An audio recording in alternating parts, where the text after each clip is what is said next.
I'm so excited that you've taken time out to tune in to the Ella Johnson Show. I hope that you enjoy the broadcast. I hope you'll laugh. I hope you'll cry. But I hope that you'll be moved by what you hear. Well, my guests are very special to me, and so are you. So I want you to sit back, enjoy the show.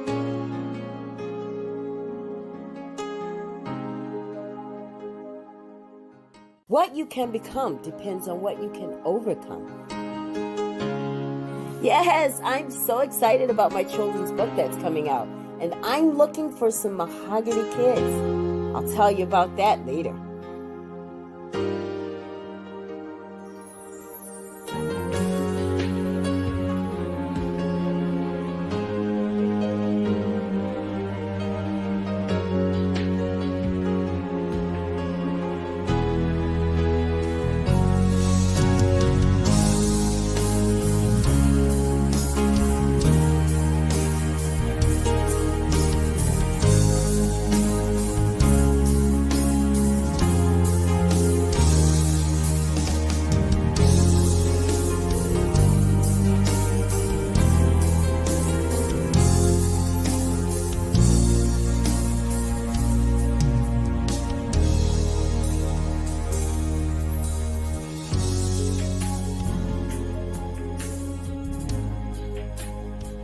And now it's time for the Ella Johnson Show.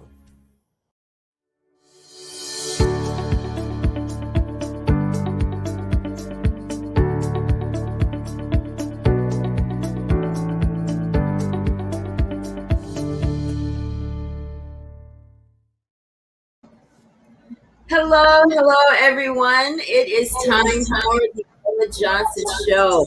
I am so excited that you guys have tuned into the broadcast tonight. Listen, if you have some friends out there who you know are going through something and, they're having a little rough time, especially if they're a domestic violence survivor or whether they have a loved one that's in prison or something, anything like that, this is the show. But if you're watching from Facebook, do me a favor. I need you to share the broadcast, or at least type the name of some of your friends in the comments so that they'll know that we're on, because this show will change your life tonight. If you're watching from YouTube, you already know what to do. You're already there. So just subscribe to the channel. And I want you guys to be a part of this broadcast tonight. I want you to ask questions. I want you to make comments. You see that I have a beautiful group of guests tonight, and they're all here to tell their stories of survival. Now, while you're doing that, go ahead and get you some popcorn, get you something to drink, bathroom break, if you will. But when we come back, you're going to get to meet my guest. It's going to be a very exciting show, so watch this video. And after this video, this short video, we'll be right back.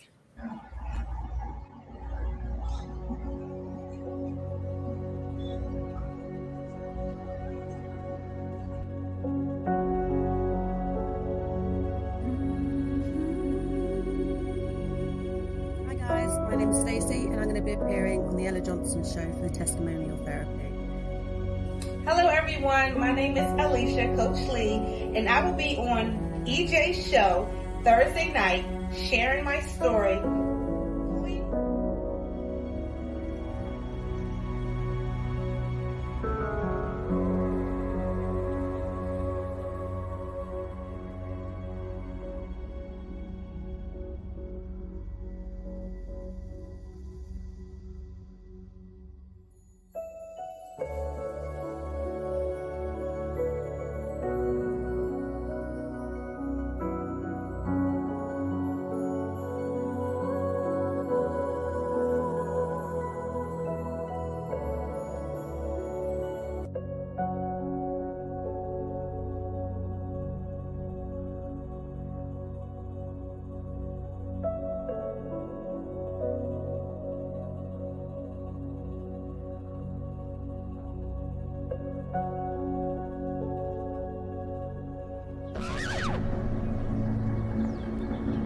You can make yourself whatever you want yourself to be, and I chose to be dealing in narcotics. From the age of 26 up until the age of 36, I was in a level 4 maximum security prison the whole time.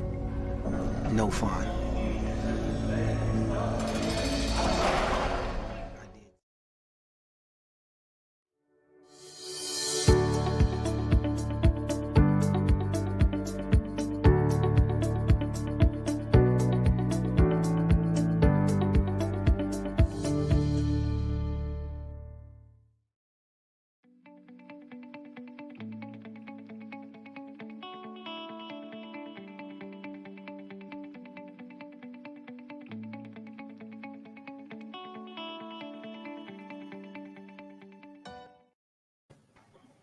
All right, guys, we're back. Listen, if you just tuned in to the Ella Johnson Show, we have an incredible show for you tonight. Tonight, we are hearing some true stories of survival. It is testimonial therapy on the Ella Johnson Show tonight. Listen, I want you guys to get ready for this. My guests, each of these guests sitting before me tonight, they're all very powerful in their own ways because they have a story that's going to change your life. Because especially to my domestic violence people out there, I want you to pay close attention to these stories because they sound very similar to a lot of the ones that you've heard here on the show. But the message is still the same. We want you to make a plan to get out before it's too late. Now, a lot of you that have been following me, you know that one of the reasons I started doing these domestic violence shows is because my cousin was killed as a result of domestic violence. And it was my goal and my aim at that point in time to make sure that no one else has to go through what she had to go through, leaving her children behind. So I want you guys to meet my guests. You guys remember Alesah? She was here with us last night. She is out of Charlotte, North Carolina, and she is Coach Lee from Memorable Moments by Lee, LLC. Welcome to the broadcast again, Alesah. Thank you for having me again. I appreciate this. Absolutely. Well, you know, last night, I didn't know this, but last night Alesah made mention that she was a domestic violence survivor because I was introducing that Stacey was going to be here. And she was like, oh my God, I've been it too. So I'm like, well, come on. I'm so excited that you were able to come, Alesah, and be a part of it tonight. So thank you. I know it's not easy. Then we have the beautiful Miss Stacey Cherrett from United Kingdom. Guys, you have to understand something. Do you know that it is 1 a.m. in United Kingdom right now? And look at her looking beautiful and radiant. I am so excited. You know, she's also a domestic violence survivor, and she's here to share her story. Welcome to the Ella Johnson Show, Stacey. Thank you for having me. Don't you just love her accent? Let me see if I can do it. Say that again, Stacey. I'm trying to see if I can do this. Thank you for having me. Thank you for having me. Did I do okay? Did I do okay? Yeah.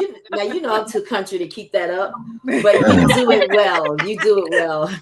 At some point, Stacey, I do want to come to the United Kingdom. That's one of my dreams is to travel there. So put me up. I will. Welcome to the Ella Johnson Show, dear. Thank you. All right. Well, both of these ladies are here and they're sharing their story because they're going to get you to see how you can turn your pain into your purpose. So we are very, very excited to have both of them. Now, one of you guys have something going on. Let's see which one of you is it. Because I want to make sure that we can hear everybody because there's something going on there. Okay. Then we have Clyde Beasley with us, the only man on the panel tonight. Well, his story, listen, when I heard this story today and last night, I was completely moved by it. Because we always hear these stories that end up bad, where people go to prison and, they get out and nothing becomes of it. Well, he did something with this. 10 years. I have to say this because this is very key. 10 years, 9 months, 3 weeks, and 2 days he did in prison. Selling drugs. That's where his life ended up, but it didn't stop there. He is now the founder of the Prison Reform Project, as well as table golf. Welcome to the Ella Johnson Show, Clyde. All right, I'm ready. He's ready. Look at that. I like that he didn't say hello. How's everybody? How you doing? I'm ready. Let's get to it. because you know what? This is all about changing lives. And That's we're going right. to do that tonight. We're going to change lives and we're going to change some minds because there are people right now suffering in silence from domestic violence. And you don't want to tell anybody. You don't want anyone to know because you want to keep this image. Well, listen, that's not cute to walk around with a black eye. All right. So we want to make sure that you have a plan after tonight's broadcast. Right, ladies and gents? Yes.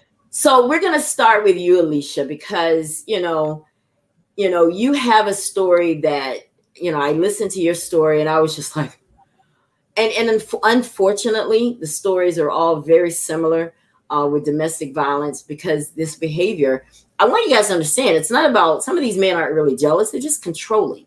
And that's where it stems from. Now, Alesah, tell us, who was your abuser? Was it your husband, boyfriend? Both. Oh. Like I was in multiple abusive relationships, and the start of my story is I grew up in a household where it was abuse. It was domestic violence. I witnessed my mom. I witnessed my aunt. So it was almost like that was part of my normal life, even though that's not normal. Right. But that was something I seen on a consistent basis. So it just was like, oh, my dad beating up my mother again. He must be drunk. So it was like one of those things. And when it comes to children, when they growing up in an environment like that, they pick up some of them pieces. It's either they're going to pick up the pieces of them being an abuser or they being the one that's going to be abused. And I kind of grabbed a hold of both pieces. So once I got older and I started dating and being in a relationship, and I met my kid's father. We was together for 8 years. I met him in high school and we was together for 8 years. I'm all like, that's my high school sweetheart. And since I didn't know, I thought abuse was only physical at that time. I didn't know it was mental, emotional, and all the other stuff. Because abuse start off with being emotional and mental before the physical even happens. And in that relationship, he was very controlling as far as mentally telling me what I can and cannot do. And it's like, he will always do stuff. And I'm like, oh yeah, I want to come out. I want to go do it. And he's like, no, that's not ladylike. You're not doing it. You staying in the house. You staying home. And I'm now, is this as a teenager, Alesah? We're going through this as a teenager. Yes. With a high school young man who was, okay. All right. So you guys, you met him and you liked him, obviously. What did you think when he started having that kind of behavior? Did you think, oh, he's just so jealous. He must love me. Did you think that? It didn't start off like that. And it never started off like that. It always started off with the whining and the dining and they being so nice, they being so kind. And we was together for like a year or so. And then I had got pregnant and it was like, okay, well, we need to make this relationship really official.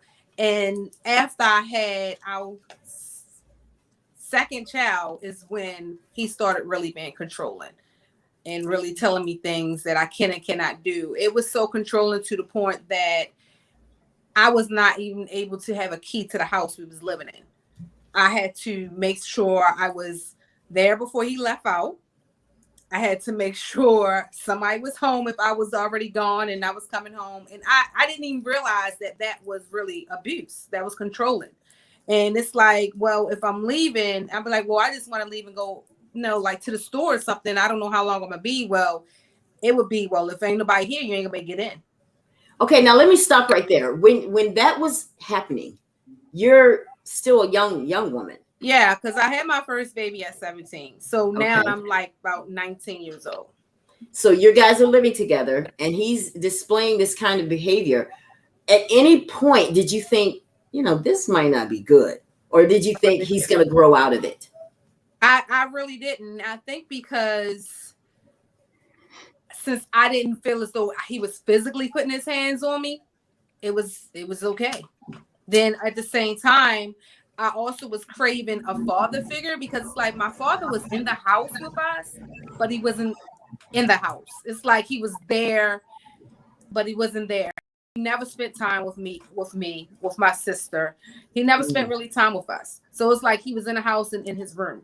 And he made my mother stay in the room with him when he was in the room. So it's like I really never had that daughter and father connection to understand that what he was doing was wrong. So I think it was a part of me that was still trying to fill a void of that father-daughter connection. So by him saying and do the things he was doing was almost like, oh, okay, that's fine. It's okay.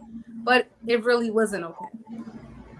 Now you're in this relationship. You guys are living together. You have a child now. When did it start to get worse? When did it start to elevate to physical? Well, he never physically put his hands on me. He always, with that relationship, it was more always the emotional and mental abuse. When it got to the point of, I just was like, this is too much. By now, I didn't already had our third child. And he started really heavily drinking and smoking, hanging out all the time, to the point where he wouldn't even come home for days. And I'm like, okay, I gotta be stuck in the house. You gone for days. Like, because and one time I remember this, one time I left the door unlocked because I needed to go to the store and get me and the kids something to eat. And by the time I got back, the doors was locked. So I'm like, I don't know where I'm gonna get in the house. And at this time, his sister was staying with us too. So me and her was like, well, you know what? Let's see if the kitchen window open. And we climbed in the kitchen window. They opened the door so the kids could come in the house. And we came in the house, we thinking everything was gonna be okay. Later that night when he came home, he was like, so you left out the house, y'all climbing in windows to get in the house. I know how to fix this. And I'm like, well, what? Like, I don't want you hanging around my sister no more. And mind you, she's living with me. And he was like, and on that, I don't have nothing to say to you. Me and him living in the same house, and he did not speak to me for a whole month. How did you manage that? You guys are sleeping in the same bed. He slept on the couch he was that mad at me. It was like, so I'll fix this so you can learn your lesson not to do that again. And I'm like, are you serious? And that's when I just was like, this is too much, because I cannot live in a house with somebody and do not have a conversation with them. Like, he will literally walk past me and don't say nothing. Won't say hi, won't say hi to your dad. I want you to expound a little bit on this emotional abuse, because I hear a lot of people say that, I went through emotional abuse. What is a life like day to day when you are emotionally beat down? What do you think? How do you function? It tears up your self-esteem. Right. It really bring you to a low level, because now you starting to think something is wrong with you. Because I used to think that all the time. What's wrong with me? What did I do? And even if I try to have a conversation, like I waited days before I even tried to have a conversation. And I'm like, I'm trying to have a conversation. And I remember one day he would go in one of the rooms and lock the door, so I couldn't even come in there to even have a conversation with him. So now it's really affected me so bad mentally that I was crying every night. I would just cry every night. And then my baby's looking at me like, Mommy, you okay? And I'm like, yeah, I'm fine. And I really wasn't. So I would just leave on the weekends and go to my mother's house. I said, I just need to go to my mother's house to have an outlet. And I'll let them know. I'll leave a note. I'm going to my mother's house for the weekend. I will be back Sunday at this time so I can get back in the house. And it was going on like that for a while, because I was in that relationship for 8 years. Okay, now let me ask you a question. You're going through this, you have your kids. Did you have any support? Where is your mom? I mean, I know she had her issues too, but did you have anybody that you could talk to? Anybody? Honestly, I did, but I didn't think I did because of embarrassment. I was embarrassed.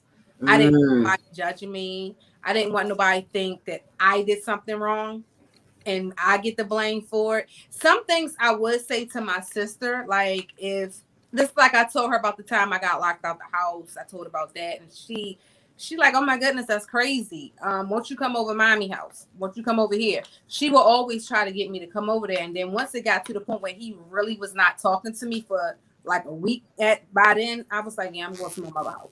So I just made it so I went to my mother's house every weekend, because during the week the kids had school. So it was like during the weekend I would leave to go to my mother's house. And then eventually my mother was like, is you okay? And I was like, yeah, I'm fine. And she could tell that you were lying, right? Yeah. And I'm like, I'm fine, everything good. And she's like, you sure? And I was like, yeah. And then also during the process, I still was, since I didn't like how I was really feeling, I started doing a process of looking for another house. I was like, I gotta find something. So I had applied at that time for this place where it was supplemental income. Right. And I applied for that, and I had got the apartment. I got approved for the apartment. And so I'm like, well, maybe since I'm getting my own place, everything will be a little better. I'm getting my own independence.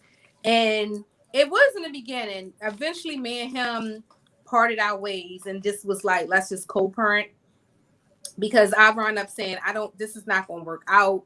But on top of that, I had got to the point where since we was really no connection at all, I had basically started seeing someone else. So okay. He found out though. He found out. And by the time I found somebody else though, I was living in my own apartment because I already had moved out. And we were still trying to work things out as a parents for the kids. So he would still come through and come over. But then when he found out I was with someone else, he just was like, I'm done with you all together. And I'm just like, that's fine. So let me ask you a question. How much time did you wait before you went from one relationship to the next? I don't think I waited enough time. Do you think that's part of the problem? That's why the problem kept following me, because I was not giving myself time to heal. Right. I just was looking for a void of the loneliness. Of like, course. I'm lonely, nobody's here. So I quickly jumped into the next relationship.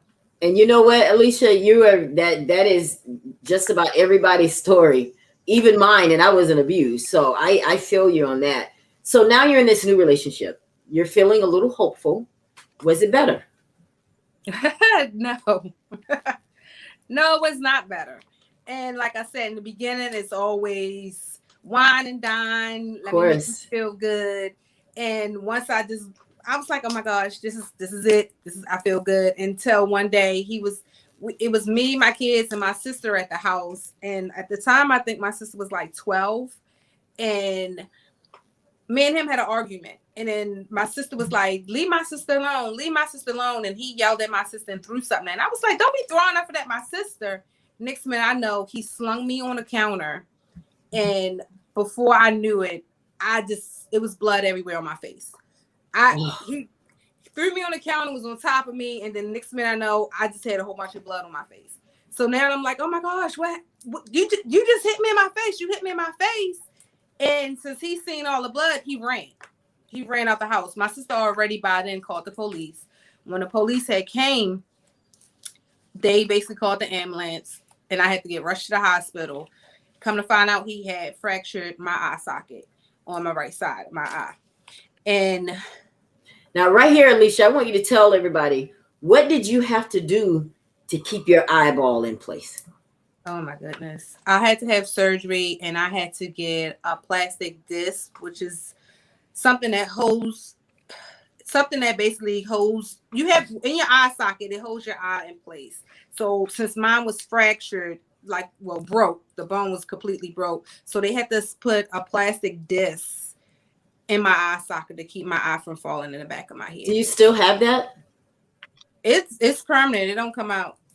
Oh my God. There. So yeah. Did you take him back? No. Okay. I did not. I did not. I did not take it. Woo, that is so good. And how did that feel? How did that feel that you were strong enough to say, you know what? You got to go, buddy. That's a wrap. And you know what? It didn't even work like that. I didn't even say you got to go, buddy. What it was the fact of that my dad at the time found out that it happened, and he and my uncles was like, where this guy at? We gonna deal with him. And my father was like, you better not even think about going back with him. And so it wasn't like I had told him anything, because he ran out my house that day and I never seen him after that. And that was the last time you saw him? I seen him eventually a couple years later. Did he get arrested? Did he get arrested for doing that to you? He did. He did. Mm-hmm. And what happened? We had to go to court. And when we went to court, I remember me sitting in court because my sister went with me, and he was there with some girl, and the girl just was going on at me like I did something wrong. It's like, you trying to get my man locked up. And I'm like, what? And by then I'm at court with a patch over my eye. And I had to share my story. Well, not detail by detail, because then you have a lawyer. It'd be basically him versus the state at the time. The state automatically picked it up. And he had got locked up, but he was only locked up for a year. And he had to do anger management with that. And that's all I heard from him. I didn't see him again until probably, because it took a while for us to went to court, like almost a year before we even went to court. So when I did see him was in court, but then after that, I seen him a couple of years later at a cookout that I was at. And so that was pretty much the extent of that relationship. And yeah. then what happened after that? Did you give yourself time, or did you get into another relationship? I went in another relationship. No, I did not give. Only time I gave myself was time enough for my eye to heal. That's it. Not time for me to heal mentally. Now, do you know why? Do you know why you just felt the? I mean, you mentioned that you were looking to fill a void, but what else could there have been? I mean, you're sitting here with a disc in your eye to hold your eyeball in place. That would have kind of, did that make you just kind of like, you know what? Did you tell these other guys what you had been through with the previous guys?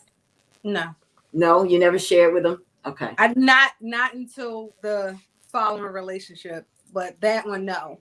But I can honestly tell you now, I know what it came from. It came from me not truly loving myself.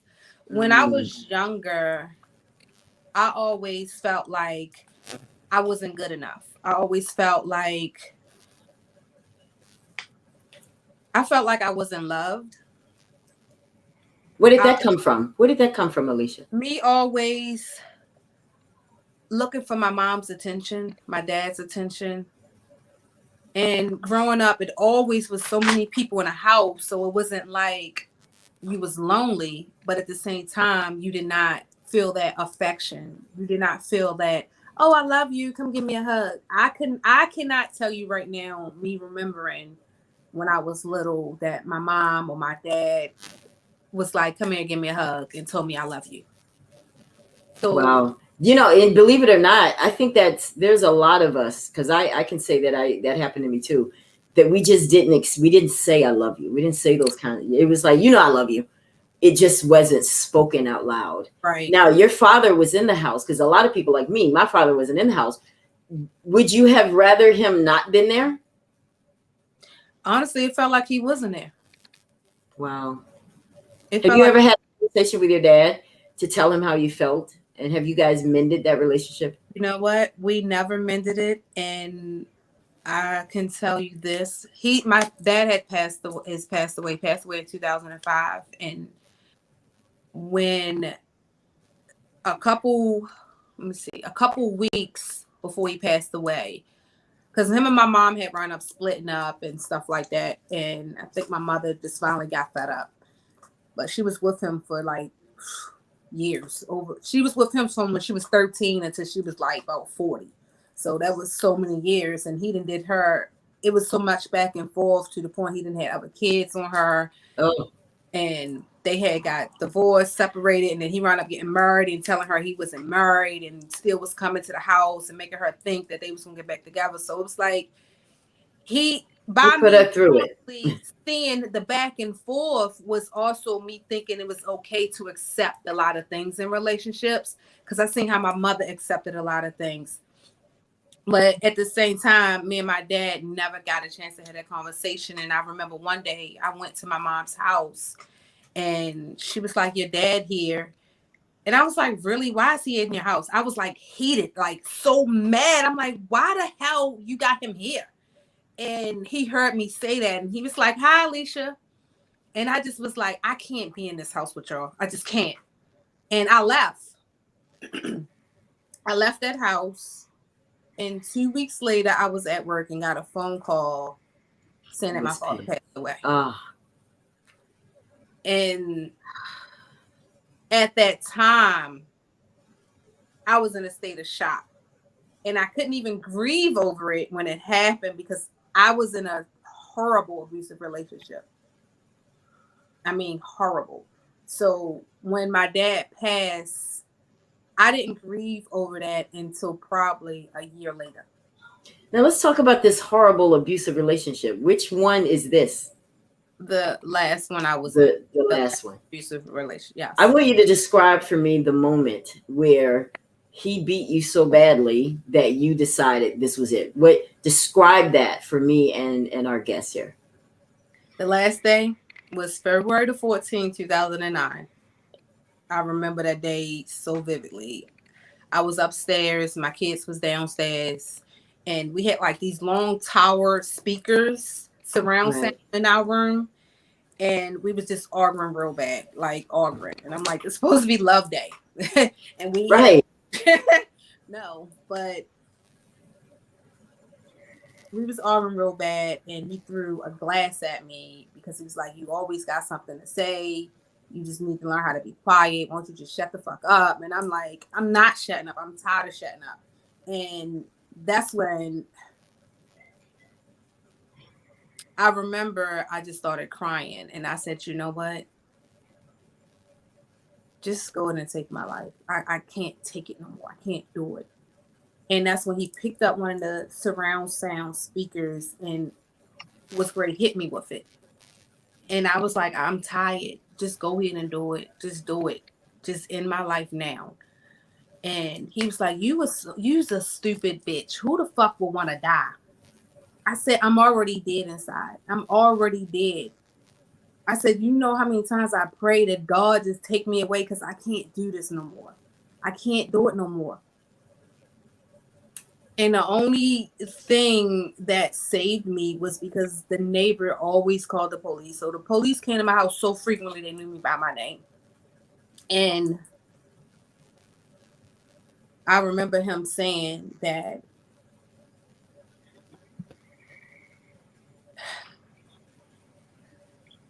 you deserve to be hit because nobody else wants you anyway. And I was like, you're right. You're right. So just go ahead and end it now. And part of me wanted him to do it so bad, but then the other part realized my children was downstairs, and I was like, I can't have this man kill me while my baby's downstairs. So it's like I'm battling two thoughts at one time. Wow. And in that slip quick of a moment when I heard my daughter laughing at something, and that's when I was like, I have to survive for my kids. If my children was not there, if they was over their dad's house, I would have been at a point where I would have been ready to go.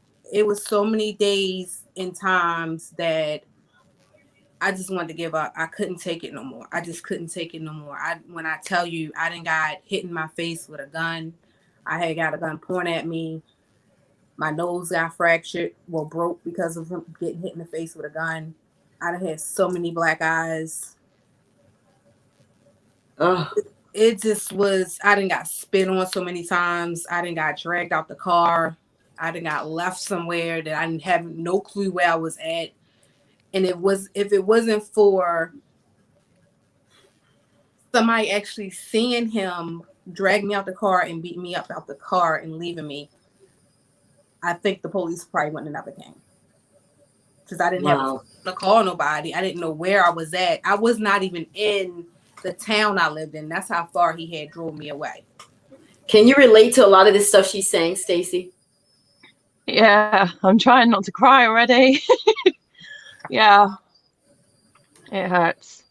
It does. The control and the nobody would want you, and yeah, it hits home. Wow. Well, Alesah, so at some point that night he didn't kill you. Right. So you lived to see another day, and was that the day you left? Yeah. And I think that's why I can remember that date so vividly. I cannot remember no other dates when things happened, but that particular day I can remember vividly. Were you scared? I think I was more I'm not going to say I was scared because I was already mentally at a point where I just wanted to die. So I can't say I was scared. I was ready to give up. That's how I was. That's how I felt. I just felt like I was ready to give up because I was so tired. At some point, did you want to go to church and maybe talk to somebody from church, or did you ever lean that way to God and just say, I stayed going to church. Me and him stayed going to church. We stayed going to church so much that the pastor adored him. oh, So I couldn't say, oh, you adore him so much, but this man beats me any other day. So I couldn't even say stuff like that. he was beating you every day?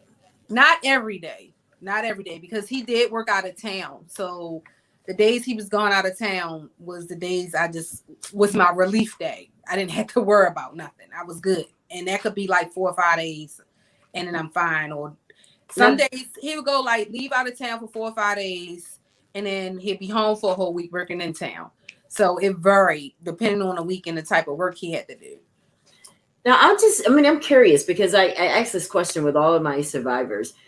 When you're being beaten and you're being, put down and you're just tearing you down, breaking you down little by little every day to the point where you're numb, you want to die. How's the sex life? How do you find yourself to have sex with him? Because he wants that. How do you do that? So this is what he would used to do. When after it'd be times that we fought real bad, he would leave and come back with like gifts. I'm so sorry. Give her a gift. Let's go on a trip. Let's go out of town. So it was almost like, yeah, I know I did this. So let me make it up to her. Let's go. You want to go skiing this weekend? Let's go to the Poconos. You want to go here? Let me get you some jewelry. Let me get you some flowers.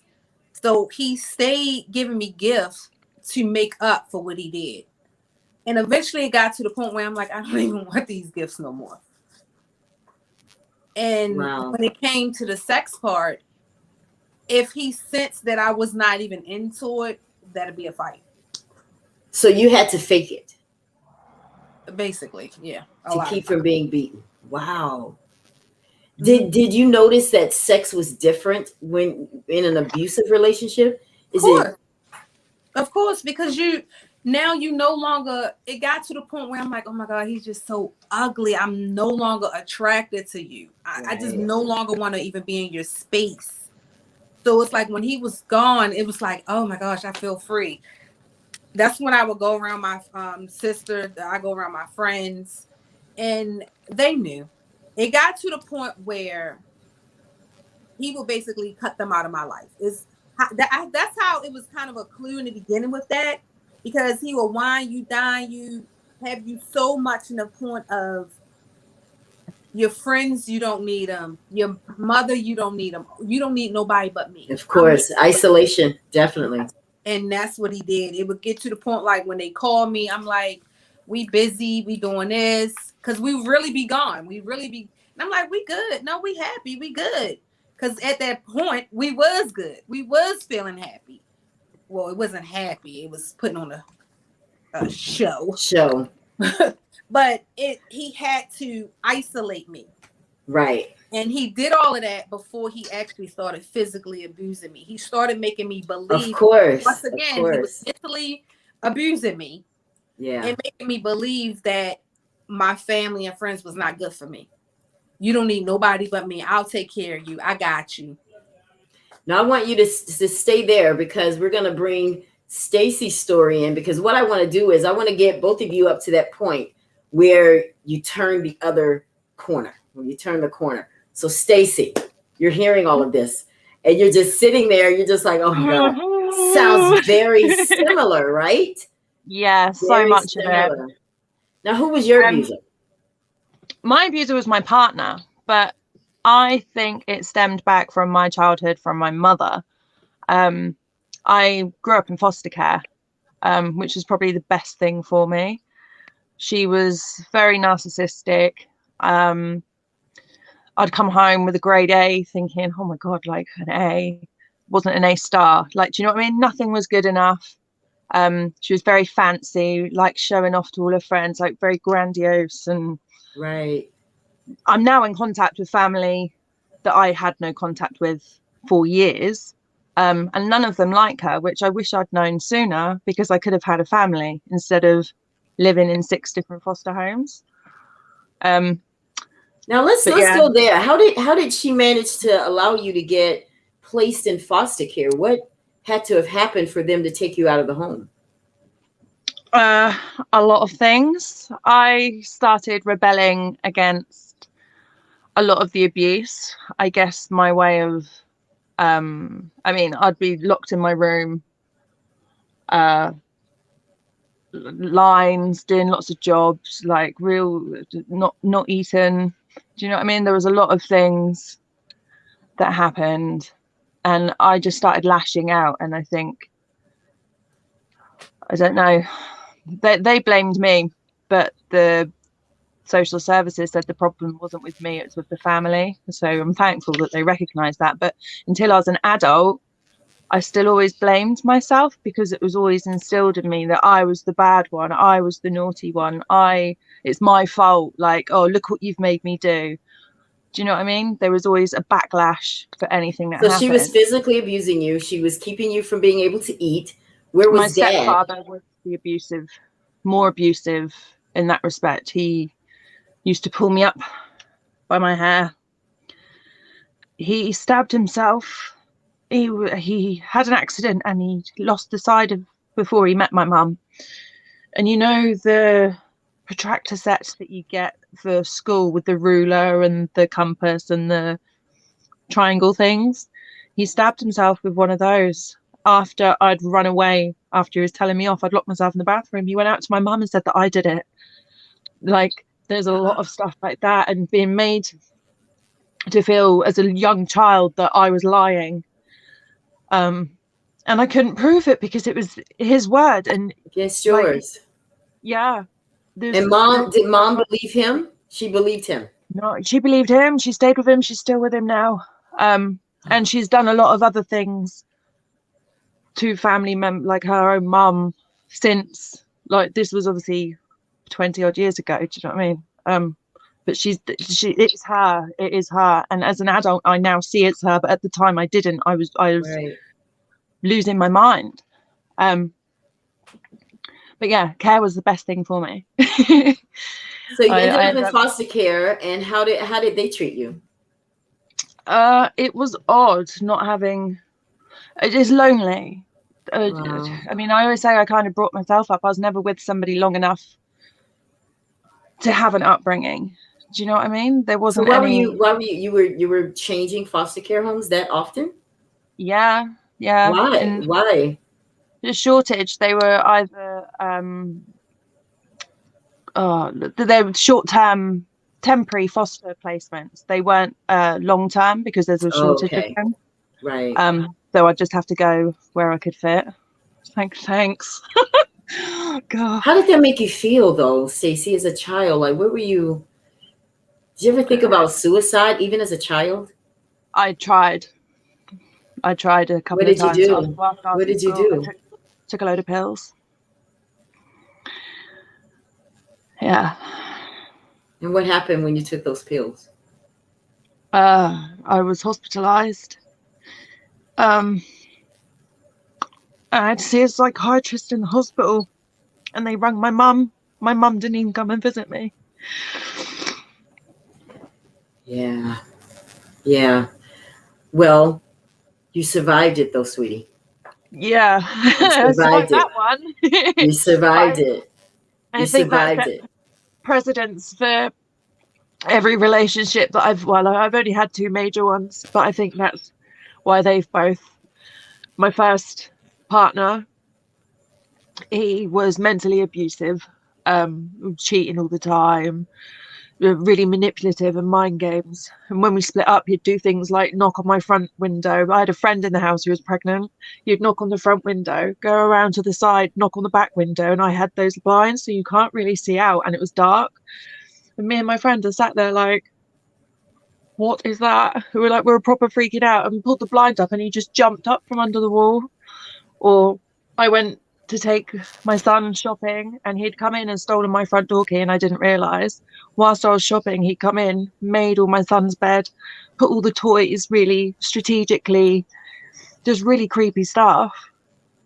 And this is after you guys were broken up. He was doing all of this. That was after we'd broken up, yeah. Oh my gosh. Well, talk to us a little bit about the relationship. When did that start to, I mean, when did it change? Because just like Alesah, I'm sure it started out really nice, whining and dining you. But when did it get bad? I think it was bad from the start. I just didn't realize. Like, wow, he was never physical, but it's just the games. I mean, we were young and we didn't really do a lot apart from drinking and going out. Do you know what I mean? Until I had my son.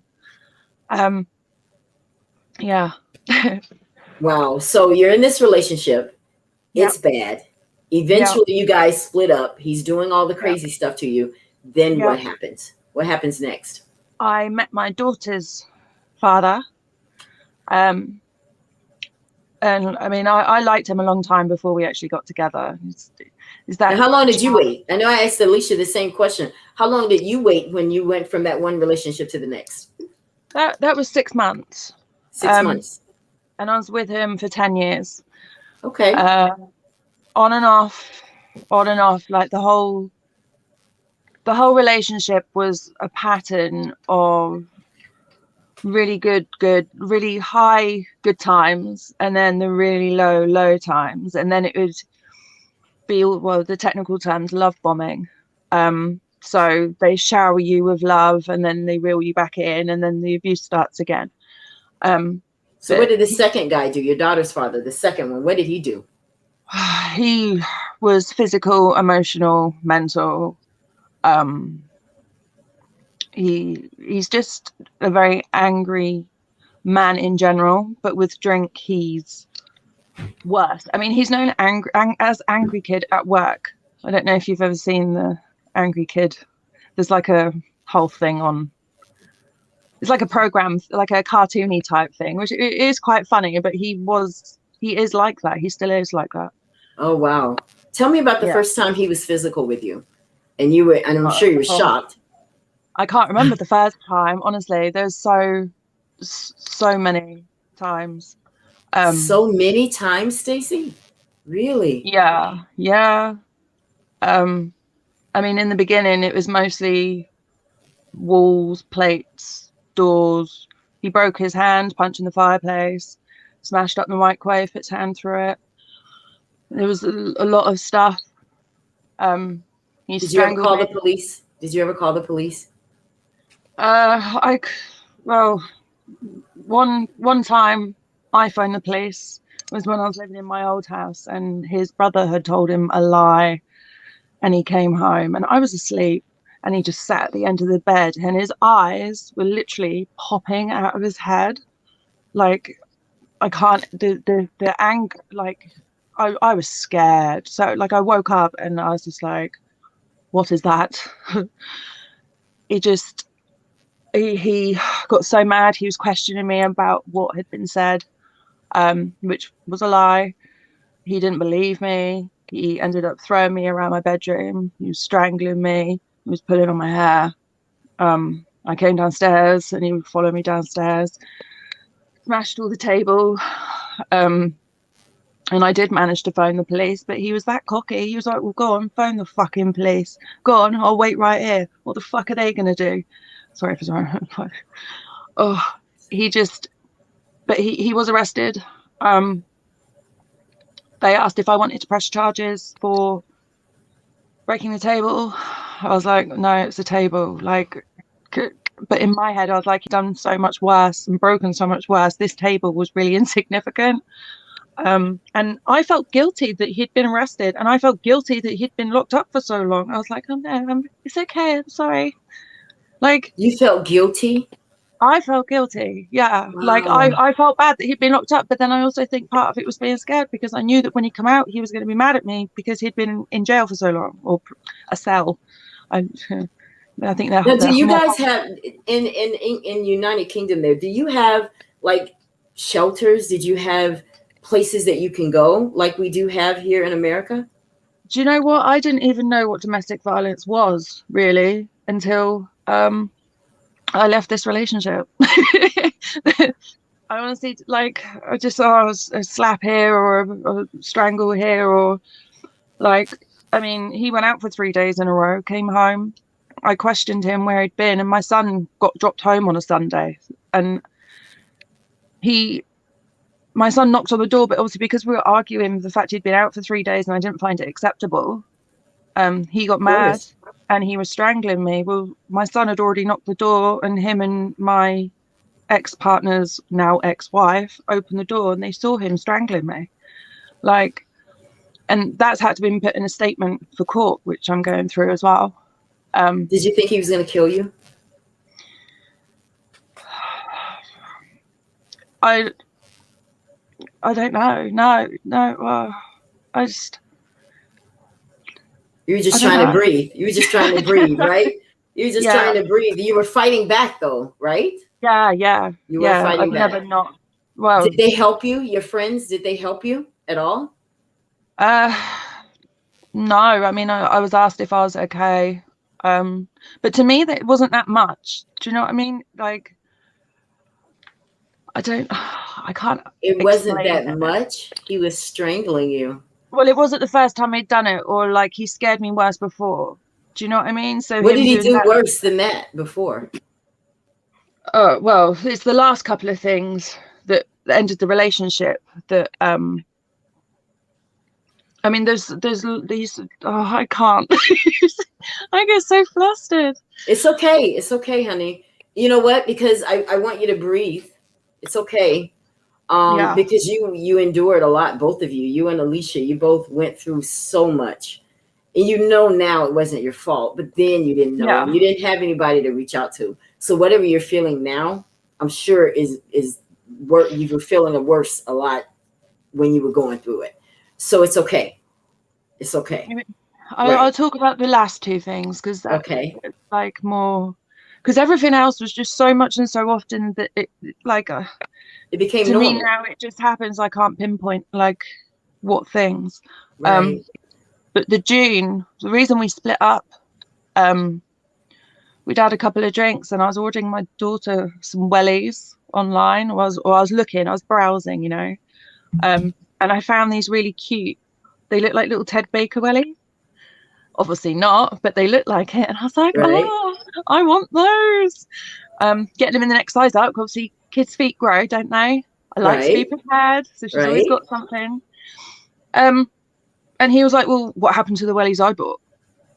I was like, well, they fit her. I'm getting these like for next. Do you know what I mean? And he just got really mad. He was like, well, where's the wellies? Where's the wellies? He started shouting at Tiana, my daughter, you need to find your wellies. You need to find your wellies. And by this point, he was getting really quite angry, really quite mad. There's a lot of swearing, to the point that she is now sobbing, trying to look for this bloody pair of wellies. And then I had a brainwave. I was like, they're not even here. I bet they're in her nan's car because she took them and she went to the beach. Right, yeah. So I messaged her nan, so she's frantically looking, really, really scared. I messaged her nan and they were at her nan's. But I showed her the message saying they're in her nan's car, it's fine. But it just wasn't good enough, was it? Things got worse and he was being horrible to both of my children. What was he doing to the children? What was he doing to the children? Just really angry, nasty. Saying nasty things to them. Yeah. And I was like, you can't talk to them like that. Right. I knew where it was headed. So I tried to put my children into the front room, my lounge area where the telly is, but they didn't shut the door. He punched me in the face in front of the kids. There's blood all out of my mouth. The kids were obviously screaming. I still didn't tell anybody the next day. My son told his school what he saw. And the school rung me. And I obviously was like, yeah, like I can't lie, can I? Because that would make my son a liar. And because I didn't report it to them, they reported to social services. So social services came for a visit, but they were really, really nice. And tried to help me. What did they say when they came? Did they ask you point blank, are you being abused? And you said, yeah, well, they saw there's a lot of records of we've been on nights out and people have put in a report saying they're concerned for my welfare because we were arguing down the street, or he wasn't being very nice. There's been other times that things have been reported, so there is a log of stuff that is there, just not nothing's ever been done about it, you know. Nothing's ever been done about it. What do you mean by that? When you say that, you mean he was arrested? Nothing. Well, no. Well, I mean, he was arrested that one time. He was arrested the one time, right. And he was arrested the next time in a minute, I'm going to say. But that was because the neighbours. But I think then they're just taking it because we split up then. I was like, right, I can't do this relationship anymore. You're doing this now in front of my children. Right. I'm not setting a good example. I'm like, they're terrified. And Levi, his behaviour since he's been very, very mad for a very long time. And I don't think he knows how to deal with it. He's got his own personal counsellor that deals with DV cases for children. That's good. He's got a youth worker, and obviously the social worker stays in contact through that now, which is okay. So what happened after this? You have the social worker coming, the kids, and now it's out there, starting to get out there. It started to get out there. Yeah. The social worker referred me to a group called Susie Project, which is basically like a DV support group. Yeah. It's a bit like a kind of Alcoholics Anonymous, if you can picture that. Right. So you get the support and you do your chats, and then there's what they call a toolkit after, which is basically unlearning the patterns of behavior that you do. Like, do you know what I mean? So learning about narcissism, learning about the red flags of people, so many different things. So you're getting help. How does this feel that finally, I mean, I know you didn't, I mean, your son is the reason they were there. Bless his heart. He was so brave to do that. Did you tell him that he was brave to do that? No. Well, I'm telling you, sweetheart, that was brave of you to do that for mommy, because, and I think that when you raise your kids the right way, they'll always come through when you need it the most. And he basically saved your life. He did. Yeah. So what's his name? Levi. Levi. Thank you, Levi. Yeah. Yeah. Sorry. So what happened next? So the Susie Project I actually only completed in March this year because COVID. So it ended up being stopped for a while, face-to-face. And then they did it online. So I've just completed. Now, is this guy out of the house? He's out of the house now at this point, right? He's out of the house. But we were still in contact. But I was very much of the mind, like, I'm just going to ignore him. Now, when you were in contact, how did you have contact with him if he's not in the house? On phone. So you were talking on the phone. Why were you talking to him? Was it about the kids? Text message. Sometimes, yeah. Was he trying to get back with you? A general lot of anger, yeah. He still doesn't think he punched me in the face. He's still trying to... He denies it? He denies it. He twists it. I mean, we're going through court now. He's saying it didn't happen. And then he said, oh, well, if I accidentally caught you in the face, you didn't catch me in the face. It was a proper fist to my mouth. Like, you can't accidentally catch someone. At that moment, like, I want you to describe for us that moment, Stacey, when he punched you in the face and you saw blood. Because it's something about blood. When you see blood, that'll change the game. What did you feel? I went really hot. Like, this wave came over me and I was just screaming at him to get, well, I was swearing at him to get out. Like, shoving him out the door. Literally shoving him. The kids. So what was that moment when you finally said that's enough? When was that moment for you like? Well, it didn't happen very well because I ended up in another incident with him. How did that if he's not in the house? He's not in the house. And I was getting help, but the help didn't start until the September. So obviously that happened in June. And because of childcare, it was due to start when the kids went back to school. So I hadn't actually started that help yet. So I don't know. And all the messages when you're talking to each other and you're like, oh, and then you start feeling bad for them again. And you start saying all the right things and being nice. And I'm like, oh. Sounds familiar, right, Alesah? Mm-hmm. So I'm thinking, all right, maybe we can just be friends, because the first couple of weeks I was literally point blank ignoring him, or I would just have nothing nice to say. Like I was just angry. Right. Rightfully so. By it was the first week of that they'd gone back to school. So the end of that first week in September, my daughter got Star of the Week, the first week of school. I stupidly invited him over so that Tiana could show. I mean, we'd seen each other a couple of times before that anyway, because obviously he needed to have contact with his daughter. Invited him over to show so she could be excited. So me in my head, I'm thinking, all right, we're going to be co-parenting. Do you know what I mean? We're trying to do this, trying to be friends. I don't want a relationship. I'm just trying to, I don't know. In my head, I thought it was the right thing to do. Right. Because of the children. Right. Yeah. And when did you find out that was not the right thing to do? He ended up drinking too much.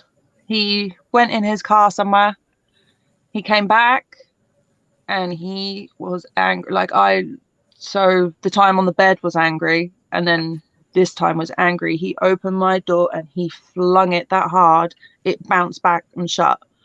He staggered through, really drunk. And he was just sneering at me, really angry. I mean, like I said, he's angry anyway, but this was over the top. Next level angry. And what did he do to you? He burnt me with a cigarette. I screamed. Obviously my scream woke my daughter.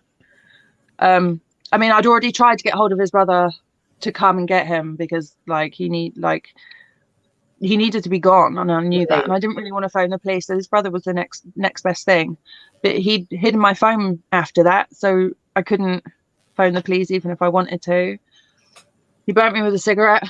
I went to try and get away from him into the bathroom, and he followed me in there and slammed the door open, and he had my hands above my head, and I was bent over the sink, back bent, and he's screaming in my face. Next thing I know, Tiana is in the door frame screaming, "Get off my mummy." And I was just stuck. I didn't know what to do, and eventually got him off me.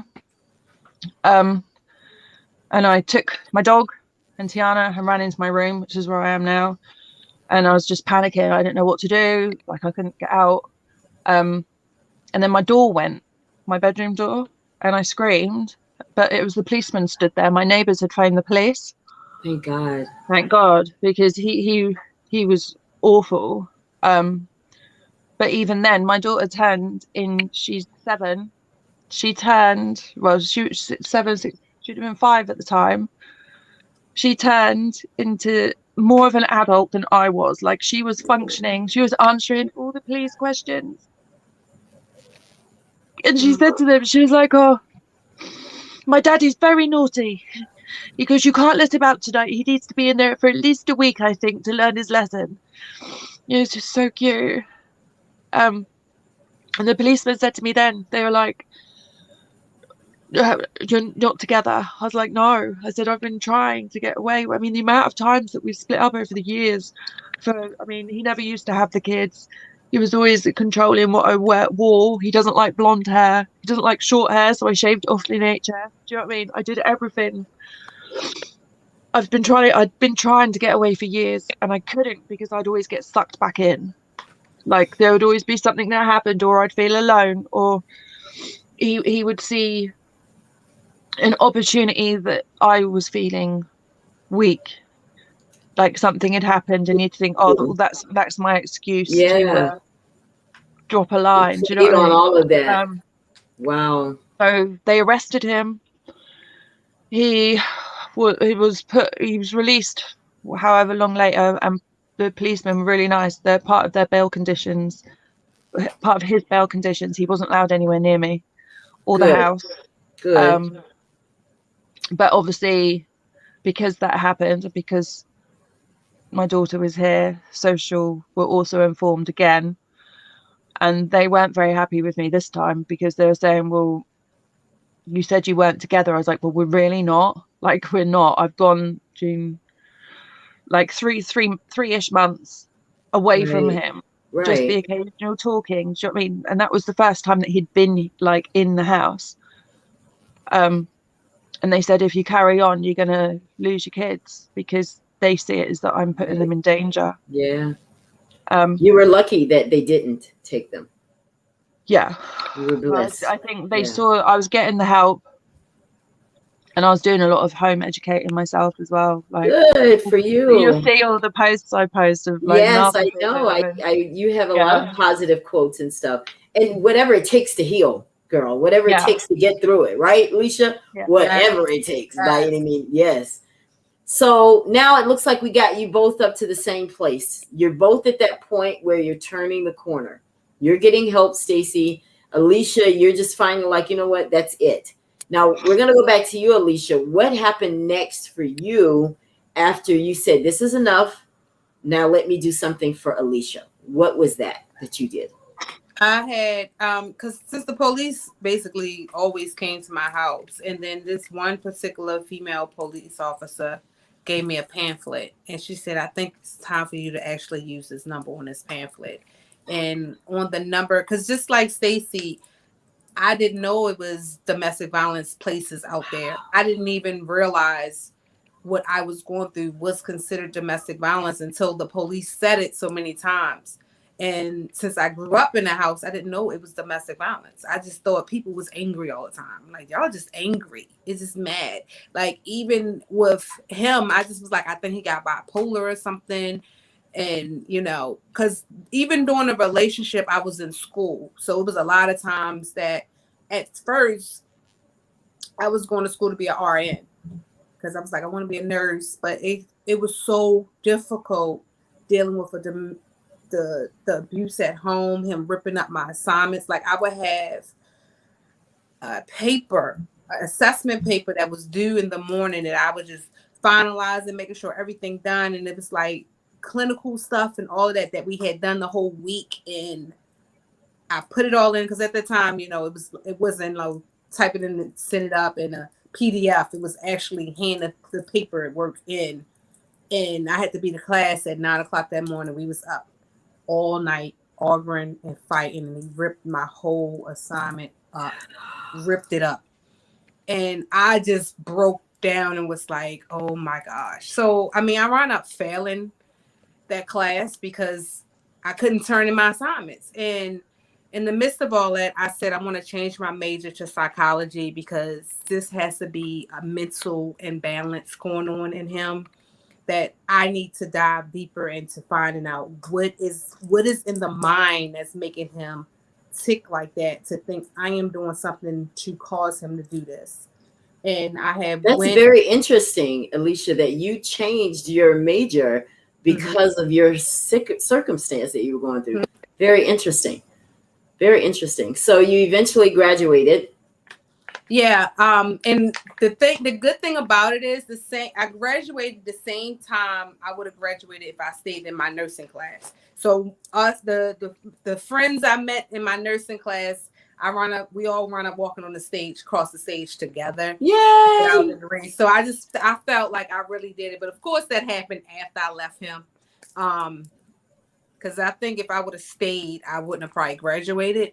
And I wound up going to see a therapist, and I did the group therapy session. Well, I did the one-on-one, and then she invited me to do group. And when I went in there and I heard so many other women's stories, I was like, I'm not alone. You're not alone. Because you be feeling like you so alone. You feel like nobody is going through what you're going through. Nobody will understand. Did you feel that, Stacey? You know what she's talking about?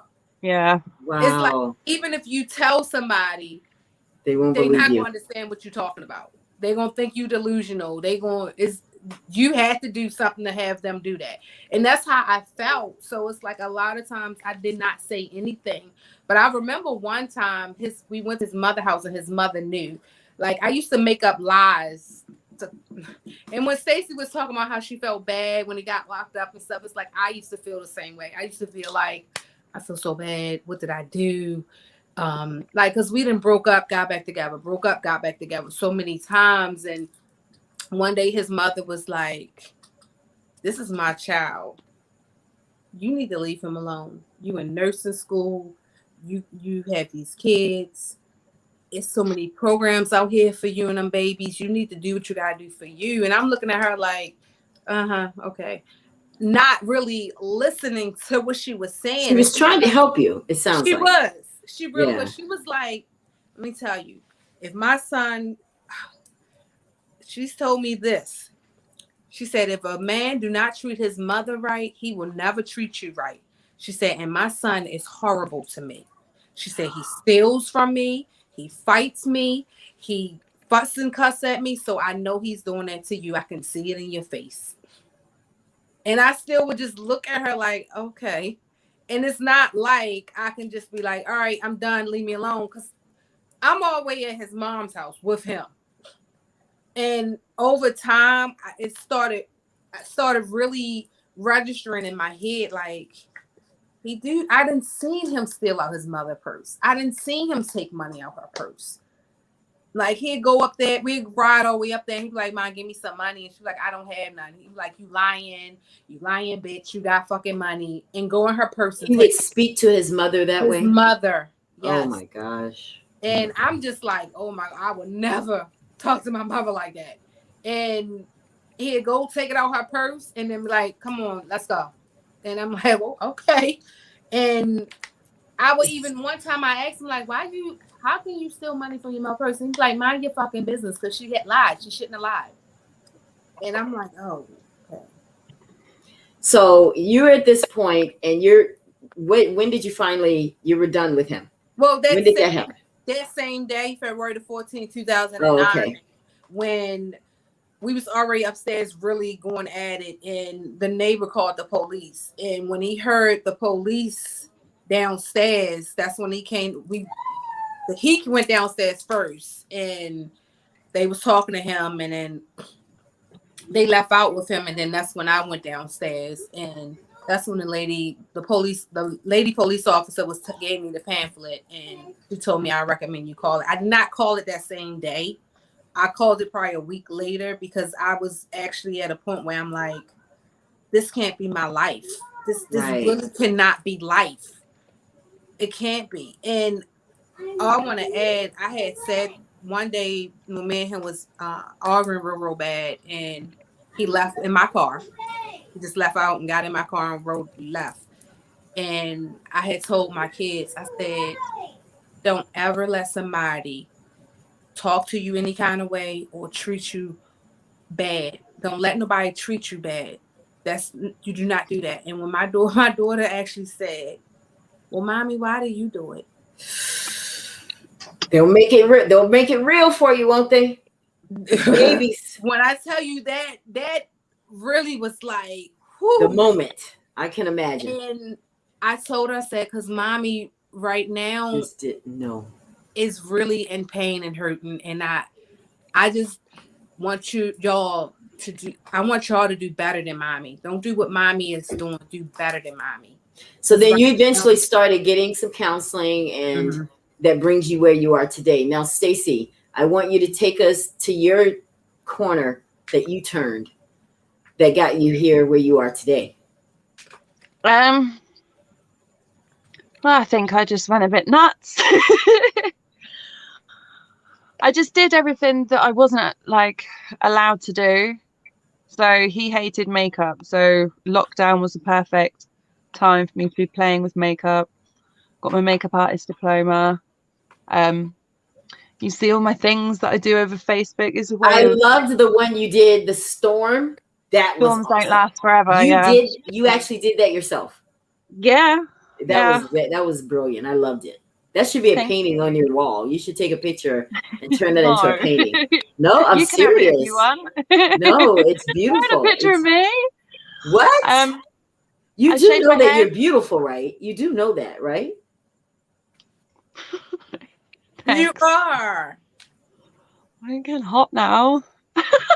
You know, I think, you know what? The reason I'm noticing that, because women who are abused, you guys don't look in the mirror and see beauty. And you know what? Did they take it from you? They Yeah. do. Yeah. They And took you I it didn't from even you. know who I was anymore. I didn't. Oh my gosh. Yeah. For years, I would not look in the mirror. Wow. I did not want to look in the mirror. If I look at one day, I looked in the mirror and I just happened to be in the bathroom and was brushing my teeth and looked up and I was like, who are you? I didn't recognize my face. I didn't recognize nothing of me. It's almost like the person I used to be was gone. And that's why I didn't look in mirrors. That sounds like a ministry to me. Seriously, that sounds like a ministry. No, seriously, ministry of makeup, where you can use that time to talk to women that are abused and help them gravitate toward that process of learning how to look at themselves again. Because when you're doing your makeup, you're forced to. You have to. Yeah. It's going to look jacked I up, like right? that. Yeah. That sounds like a Yeah. ministry. Seriously. So, Stacey, I want to hear where you are. How did you get where you are today? Where are you today, actually? In my house? No. I mean, with this domestic violence thing, where are you? So now? I've been single 2 years now. So Good. I went completely no contact. Okay. I even stopped contact with his daughter because he wouldn't stop drinking before he would see her. That's the only thing I asked for. Don't drink before you have her, and don't drink whilst you have her, because of how it just heightens his anger. Of course. So, and he couldn't do it. So you just kind of said that's enough. He couldn't do that. He was arrested for something else, but that was my proof then that he was still drinking. Right. Whereas before he was lying. He's like, I'm not drunk. I haven't been drinking. I haven't been doing anything. But yeah, I know. So now so then you started getting help, and now I got you help guys from are the both. doctor. I've been single 2 years, so that was my last relationship. We're still going through court, which isn't very nice, and doing the Susie project, and I kind of relived a lot of the abuse because I saw it all as normal, to then learn that it's not normal. It ended up, the doctors have diagnosed me with PTSD. Really? Yeah, I'm on medication for it. And anxiety. You can probably notice I twitch a lot. Does it help? Does it help, Stacey? Does it help? The medication, he doubled it, but I think he needs to up it some more, because obviously it's not really working. Really? I mean, because I don't know what it's like because I can't even comment on it, because I don't know what it's like to be on meds to deal with anxiety. I'm an anxious person. I mean, I feel no different. I'm an anxious person anyway, but I think that's what's been built up over the years. I don't answer my write door a book, unless I know Stacey. somebody. Sorry? You should write a book. You're a good writer. No, you're a good writer. I've checked your page out. You know I have. Yeah. You should write. You really do. You're very poetic also. You're very poetic, because you know where that comes from. That comes from inside of you. And that is therapy. That's why I call this testimonial therapy, because you are in therapy, my girls, ladies, women, my sisters, my queens. You guys are in therapy tonight, because the more I really believe this, that the more you help someone else, the more you in fact are helping yourself. Because once you verbalize it and you hear it, now you're obligated to it as well. And so I think that this is therapy for you guys. So you guys can make a check out to the Ella Johnson Show for your therapy session tonight. Just kidding. But I'm just very excited for both of you, because you guys are both now advocating for other women. You're advocating right now, people that are listening to this story. But we're going to jump over into Clyde's story.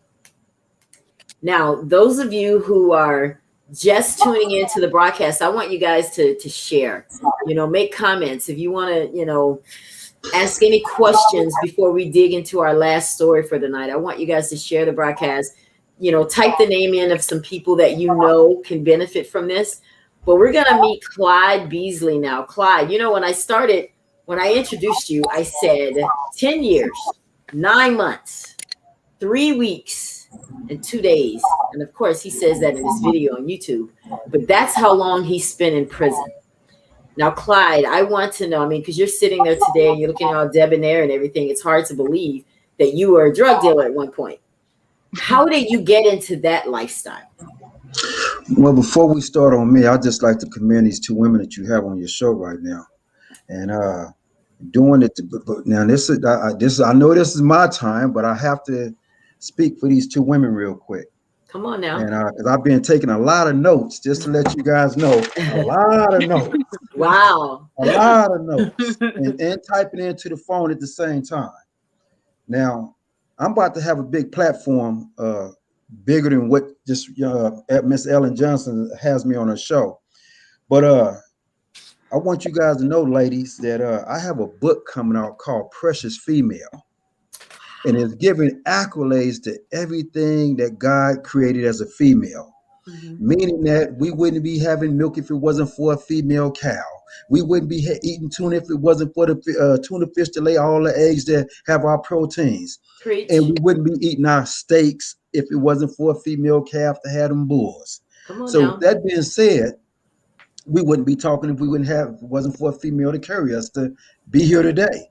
Mm-hmm. So to hear you guys, what you guys went through, and still, as Stacey say, taking meds, going through, and Alesah, wow, you tried after tried to say, look, I'm done. But I would say this to you, ladies. This is very important. This goes out to all women. There's 3 things to a relationship, and you probably say to me, "How can I talk about this?" Because I've never been married. I'm single and I don't have no kids and I'm 55. But looking on the outside, I know that it takes having a mental relationship with that person before anything. Because once you have that, then you will know, do I want to be with this person? Yeah. And so I'm hoping that I got to add this to my websites now. Because I was texting my website guys saying, how do we slip on this? How do we forget this? So I'm pretty much sure they'll probably be added in the morning. With that being said, I commend you women for you guys come back. And I will be advocating for you guys real strong. That's awesome. And all women. Awesome. Yes. Yeah. Thank you so much, Clyde. That's awesome. So let's talk about your true story of survival. Because, the reason we had to have this type of broadcast is because people are so willing and able to talk about when they're winning. But a lot of people don't want to show those wounds. And tonight, you guys were all brave enough to do that. So, Clyde, we know that you had a history of selling drugs. Take us back to that young man and how you got involved in that. Well, when I was 14, 15, I used to see things that when I was in high school, one of my friends was driving a TR7 in high school. And a TR7 back then was a show-up little sports car. You didn't think about a Porsche, a TR7. So that was one of my motivations to say, I want to have money. I want to drive a nice car. So in '82, I started selling weed and then it led to selling PCP. Now, mind you, I never used drugs. And I'm probably only one of a few dope dealers that was back in the day that didn't smoke weed, who didn't use the product. All I want to do is make money. And so I was hooked to making money. And that is one of the reasons why I couldn't keep a girlfriend, because Clyde's too good to have a girlfriend. Money was my girlfriend. And that's what got me to selling drugs. Yeah. Okay. And being hooked on it. But what happened to me is I tried to buy 50 kilos from the police, and they was undercover cops. Uh-oh. Yeah, and I didn't know, and that's what sent me to prison. Did you watch New Jack City? Because we should have learned from New Jack City. I'm just saying. I think mine was before New Jack City. Oh, okay. And, yeah, and it was a You're drought. the reason they made New Jack City then. Yeah. Okay, I get it. Yeah, I wouldn't be surprised, but I was there, you know, and that's what changed me, because I found out, you know, you can be all the drug dealers you want, you can't survive. You know, if you don't got the jackets watching you, and the kidnappers watching you, and the robbers, and then the police, and then the informants, you in a no-win situation. So that's when I realized it's over with. So you got caught. Yeah. Did you have people that turned state on you and kind of snitched to get themselves out of it, or? Actually, no. I have never actually really been busted just dead bang. It was just a fluke that I just happened. It's just always a fluke. And, but I thought drug dealers would, you know, you cased out everybody. You were like, because in New Jack City, you know, they were like, you know, they'd be like, yeah, you know this cat, you know this guy. Yeah, right. Have you ever seen him? We've never seen him around these parts. Where did he just all of a sudden come from? Did you ever question this guy, or you were just excited to sell this, to buy it? No, you're gonna always have somebody that's gonna tell on you. Ain't no getting around it. You know, whether it's your neighbor, whether it's one of your rivals, whether it's your best friend, someone's gonna tell on you. So when you a drug dealer, you know you being watched, and so them are the. It's stupid. It's stupid. You know you've been watched. You know you're thinking about that money, just like you were. Exactly. Yeah, think about the money. So when you got caught, what happened after you got caught? Well, I might be the first to tell you that when I got caught, I didn't have no excuses, because I knew what I was doing, and only thing that I stay solid and strong about is that, hey, I went to trial and I got 20 years, and I had to do half that. And it was called survival after that. It was called survival. And I survived out. Was that normal to get 20 years for drugs? I mean, what did they call it? What were you charged with? Well, when I first got arrested, they tried to say I was a young kingpin, you know what I'm saying? And so I wasn't nowhere close to that title, to have that title, but that's how the judge treated me, because I didn't have to get no 20 years, you know. But the good thing about it, at that time, it was halftime given. Today, you only get 85%. I got halftime at that time. Wow. Okay. Yeah. Wow. So you're in prison. How was that? How old were you into prison? Well, I went in at 27 and I got out at 37, and that's a good question right there, because I'm gonna tell you something. I was on a prison yard with 1,000 inmates, right? And inmates. Let me scratch that. 1,000 other guys, like, you know, that I was in there doing time with, and I would say 85% of the people that was on my yard had life sentences, or they had ridiculous years, like 300 years, 200 years, 80 years, 90 years. And here I am with 20 years. And so I had to carry myself the same way that they make that they home.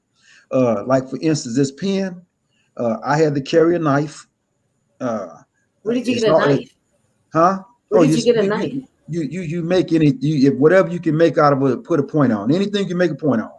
It's called survival. It's called watching yourself, taking care of yourself. Okay. And so I was able, and everyone knew that I wasn't a lifer, but at the same time, I was not to be played or messed with, or try to play on my intelligence, upholding myself in there. And that was a big risk, because other guys who came in like myself, they didn't survive in whatever manner you can probably possibly think of in there. You know? So you saw people get killed? Yes. Brutally stabbed, and I had to endure all that, knowing that I do have a date to go home. And these guys, it's some still today, is still in there, and that was years ago, 18, 19, 20 years ago. Now, is it true that when they know you have the that you're going to get out, that you're the one they mess with the most? Is that true? No. Again, it depends on how you upheld yourself. You know, if you so you were respected in there.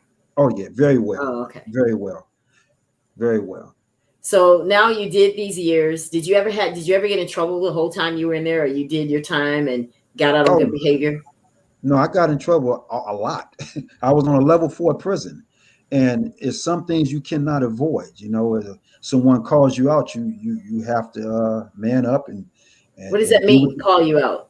For instance, you might have somebody that smeared your name on the yard or said you did a bad business deal or something bad about you, and you got to go confront that person and say, "Look, man, where we at?" And then that person, since he's already done put you out there, he has to uphold himself and say, you know, what's happening, and it's no more to be talked about after that. You know, it's either whether it was a knife play or whether it was fists. You know, something has to happen.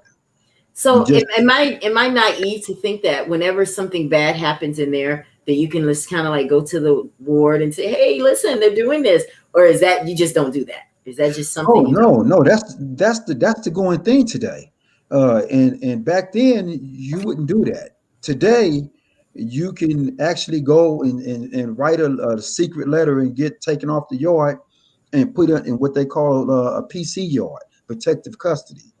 So when I was in prison years ago, it was hardcore.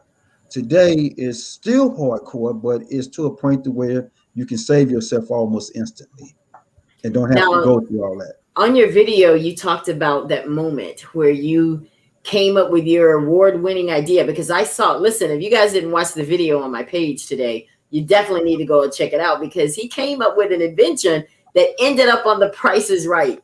Now, I want you to tell everybody, how is it you came about that moment where you came up with this table golf idea?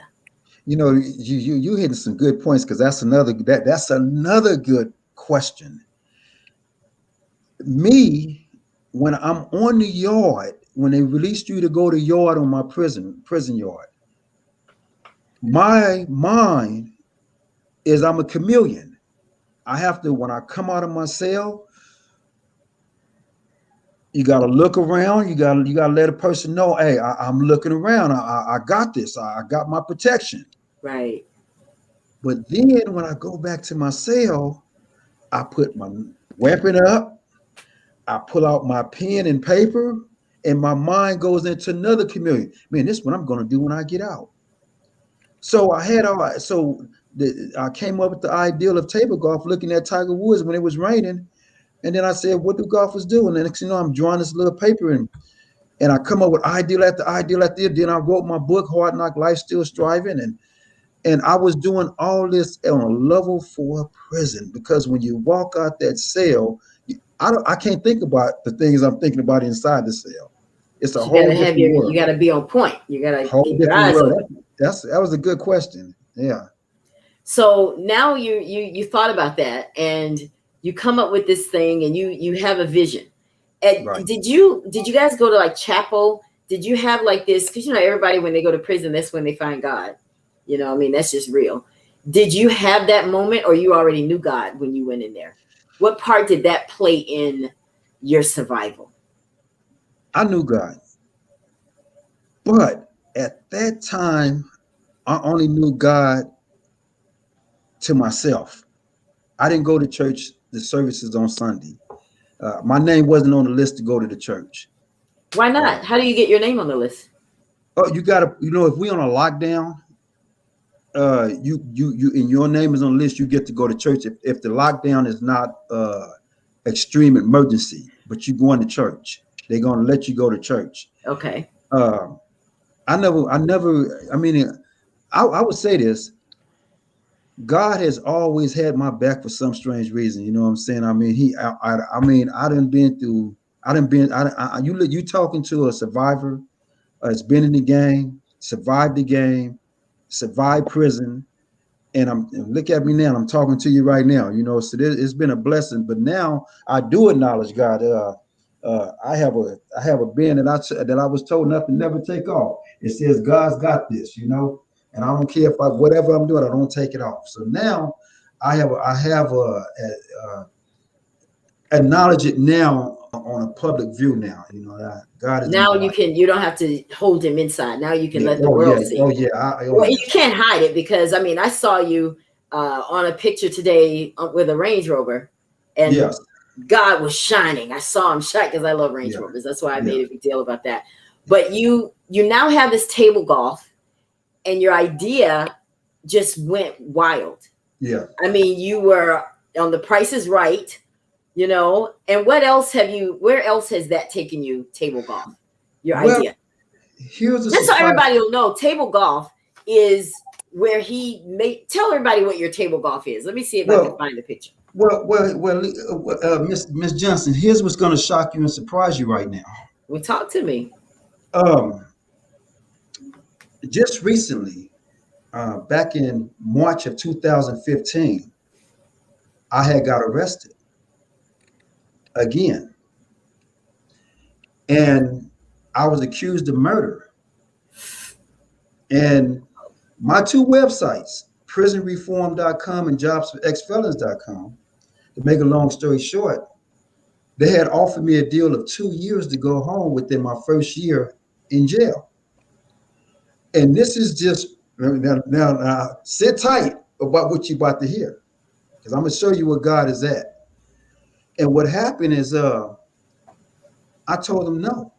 Why should I take a deal what's called after the fact?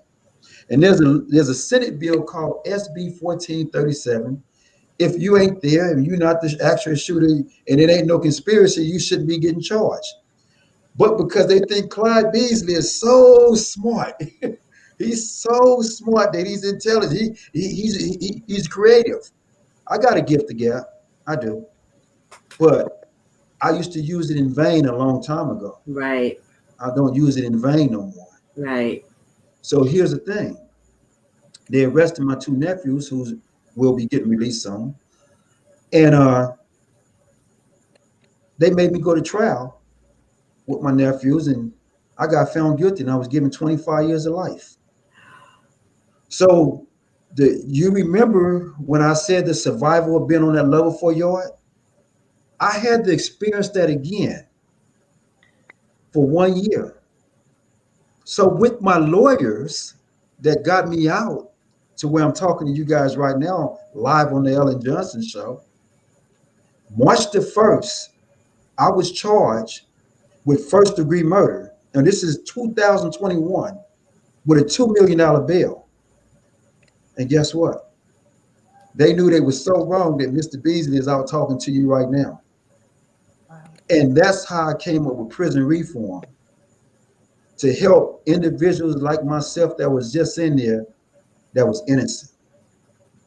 Wow. And now I have created jobsforexfelons.com, and I got companies come aboard, and all this has happened in the last 90 days. Wow. That's why I'm ashamed to say that. How did I forget about the women on my page? Because you needed to see it on the Ella Johnson show. That's why. Yeah. And so that's what it was. Yeah. I mean, so this just the added element to where, right. I mean, right now, the sky's the limit for me. It's like anything I say to corporations and things is going, it's up. I had a bad day in 94 days. I count my days every day. And as far as my game tables, they be back out at the end of the year. I'm hoping if they not out this year, they be back in 2022. Be the hottest game table on the planet. He has golf on a pool table. Yeah, it's really incredible. Yeah. Right. I thought I had the photo there, but I didn't. Yeah. I brought another photo of you over. But he has golf on a pool table where you're actually. I loved to see it when you guys were crafting it and putting it together. I was like, wow, you got all of that from being in prison, Clyde. Right. Wow. Well, I mean, you had a lot of time on your hands. Well, no, not a lot of time. See, I've been told that before. You missed that? No, because see, you have to. For me to have come up what I did, guess what? I said, I was up on the impression that I created this game table. I was up on I was the one who put all this together. But then somebody said, Clyde, that's not your table. Uh-oh. That's God's table. Come on now. He just using you to represent his idea. Yes. So you give him the praise. I like that. And this is what happened. And this is what happened. That you just said right now, you had time on your head. Well, guess what? God has all the time in the world. He has all the time in the world. So if he has all the time in the world to give me to put that draft on paper and use me physically down here and spiritually telling me, Clyde, get busy. So that's how I answered that question many years ago when I was said, so you had time on your head. No, I didn't say it like I say today back then because I didn't know. But I know now. Now, you see a lot of young men that are headed that way. Right. I know that has to be disheartening because you already know where they're going. You're like, listen, young man, do you have any type of programs that cater to the young people out there to keep them from going to prison? Yes, as of right now, I'm not going to be doing a scare straight. Right. We about to do what you're doing right now. We putting together multiple shows right as we speak. Nice. And how my message is going to get out to these kids. Number one, everybody wants to be a rapper. Everybody wants to be a rapper. I want to be a rapper. I want to start a rap group. No, I'm just kidding. You might look. The only thing about it, you might be rich overnight, and that's what's happening to these kids. Right. But here's the thing: everyone, like to answer your question, everyone says, "How you gonna reach out to these guys?" Well, I'm not telling them to stop gang banging. I'm not telling them to stop smoking weed. I'm not telling them to stop. You know how they stop the freeways and do the spin outs on the freeways? I'm not telling them to do, because you make your life whatever you want it to be. I'm not telling them to do, I'm not trying to intervene in anything in their lives. But there's one thing that will hit them. When we put this documentary together, and one of them, just to give you an example, the guys who like to shoot people, okay, and go back to their neighborhoods and say, oh man, we caught him squirming, man. Well, put the shoe on the other foot and he get caught squirming. He's asked for God, I got a kid, I want to please save my life, and vice versa when he go to jail. Now he might start telling, or he might stay solid. But who cares? You still got in trouble. Now your life is a dead stop. Now you got to transform into something that you didn't want to be. So to answer that question, my format is keep these kids in the dig deep in the crates, to stop sending these kids to doing the things that they doing now. These young ladies and men is out there, because they doing it's all over our country, is to set a platform to really ask themselves, do you want to be in jail? Do you really want to be in jail? And you just leave it right there.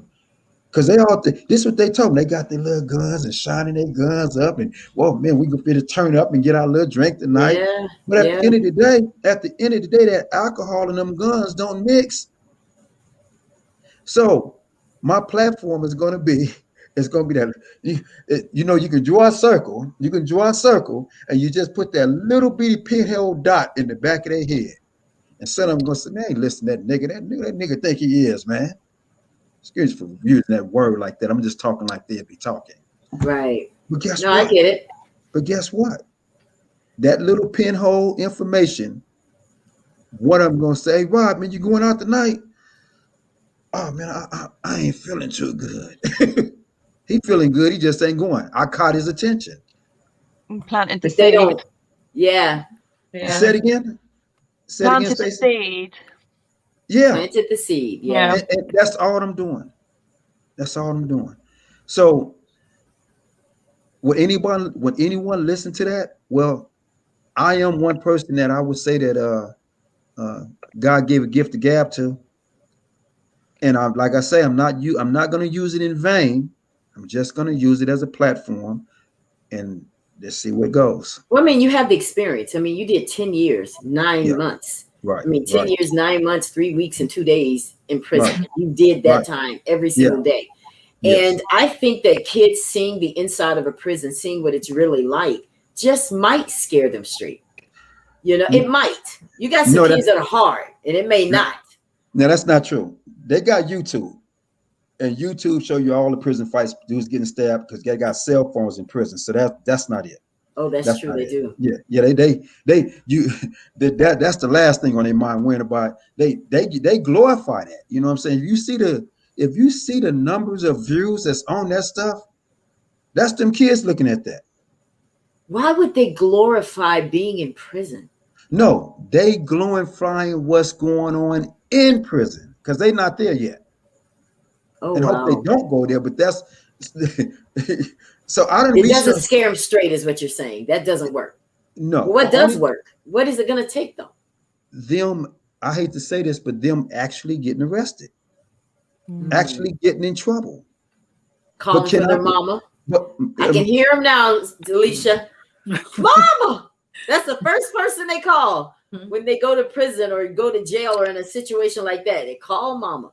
Right. Yeah. Right. But I believe when my platform and get out there, and people hear what I am trying to get through to them, just that little bit, like Stacey said, just that little seed is going to be just enough. Might not save all of them, but if you line up 1,000, that's right. I might get 10. You know. What's the worst thing you experienced in prison, Clyde? The worst thing I experienced in prison when I was in a riot. I was in a black on black riot, and there was at that time they was firing more live bullets than what they do today. And I was the first one trying to stop the riot, but the last one standing because I had to survive. And so I had to open and close my fist every time I struck the guy because I lost my weapon, and I had to open and close my fist as I'm striking this guy because I had to let them know I'm not stabbing this guy. So they couldn't shoot me with the Mini 14. They can only wow. Yeah. So that was probably one of the worst experience I had in prison, fighting, knowing that they got a real live guns that can, if that correction officer really wanted to horn down on me, he could have, shot me. See, my instinct, Stacey and Alesah, is to run. I would try to find somewhere to run and hide. Oh, you're not hiding in prison. There's nowhere to hide on a prison yard. It's all open. Oh, really? Okay. Yeah, there's no hiding spots. Well, I would have dug a hole and tried to get in or something. I mean, I'm just saying. Yeah. I'll be creative. Yeah. I mean, it's just, I can't imagine what you went through in there, Clyde, but whatever it took for you to get through it and get out here and do what you're doing, God bless you. Oh, yeah. God bless you. Who do you credit your survival to? I want to ask each of you that question also. Who do you credit your survival to? This might be kind of sarcastic and big-headed, but myself. Because remember, if that's your truth, brother. I have a saying that says, straight up, straight out. You make yourself whatever you want yourself to be. Yeah. You want to be a drug dealer? Be a drug dealer. You want to be a doctor? Be a doctor. Want to be a fireman? You want to be a pimp? You make yourself what you want your life to be. But there's the consequences at the end of everything that you want to be. If you be a fireman, you be there for 25 years or 20 years, I think now, your pension is $100,000 a year. You living good, got everything you want, ain't one for nothing. Right. If you be a drug dealer, you got 5 things to look for. The police, the robbers, the kidnappers, the people who's gonna snitch on you, and just the stress of knowing you're doing something wrong. So there's a element to the end of your whatever you want your life to be. Right. Well, who do you credit your survival to, Stacey? Before we get out of here, we have just a few more minutes. Right. Who do you credit your children? You have brave children. You've done a phenomenal job with your babies, honey. Yeah. You did. The police said that they were shocked. I was like, yeah, well, I'm okay for everybody else. It's just when I'm dealing with myself. But it's time for them to not have to be adults now. It's time for them to live, be kids. I can't wait. Have you ever been to America? No. You guys should, when you guys come, we have to take the kids to Disney or Universal or something and have fun. Can you come to America? Are you in a position where you can leave and come here? I don't. My passport's out of date. Oh, okay. Well, when you get that right, I would love to meet you personally. And I would love to meet the babies, I really would. And Clyde, you know, what's next? You got the table golf. You have Prison Reform Project. Now you're adding the domestic violence of women and men. Oh, yeah. Make sure your website guy put men on there too, because I actually had a man on here, 2 men on here that were abused. So it goes both ways. You have men and women that are abused. And now what's next after that? Well, I think I'm going to focus on just that for right now. Okay. Because I'm moving forward. I'm at warp speed on this right now. I ain't wasting a minute. So I will be just only focusing on what I'm doing right now, prison reform, and my jobs for exfelons.com. And them 2 things right now is first on my agenda and first and foremost. And now I have to start adding about women domestic abuse. That's right. I got to start talking about that now. Yeah. Well, we're going to wrap up our show because, you know, I want to make sure that we reach the people that are watching this video and watching this broadcast and learning from you guys. What is it that you would like to say to them, Alesah? Women, there are women that are watching that are suffering in silence. And they don't know what to do. They don't know what to go. I know I have the number 1-800-799-SAFE scrolling down at the bottom there, but there's some people will see that still won't call. Why should they call, and why should they make a plan to get out now, Alesah? So let me add this, because first and foremost, you got to know that you're not alone. Because a lot of us don't make the call or didn't make the call is because we figured we was alone, we was embarrassed, we're gonna be judged. So you have to look past that. And even if it's your close friend, reach out and let your friend know. Because with domestic violence, a lot of times it can either be in murder or suicide. So I just suggest you to find someone that you can try to talk to. Even though I know sometimes you be isolated, you be pulled away from everyone, try to find someone that you can reach out to, even if it's the social worker. Like if you trying to get food stamps or housing or whatever, let them know. Now, even if you go into the hospital, a lot of times, even though I have lied plenty of times, when I went to the hospital for my nose being broke from getting hit with a gun, and they asked, are you in an abusive relationship? Are you experiencing any abuse or feel threatened? And I lied and said, no, I was in a car accident. Tell the truth, because they can help you get out of it.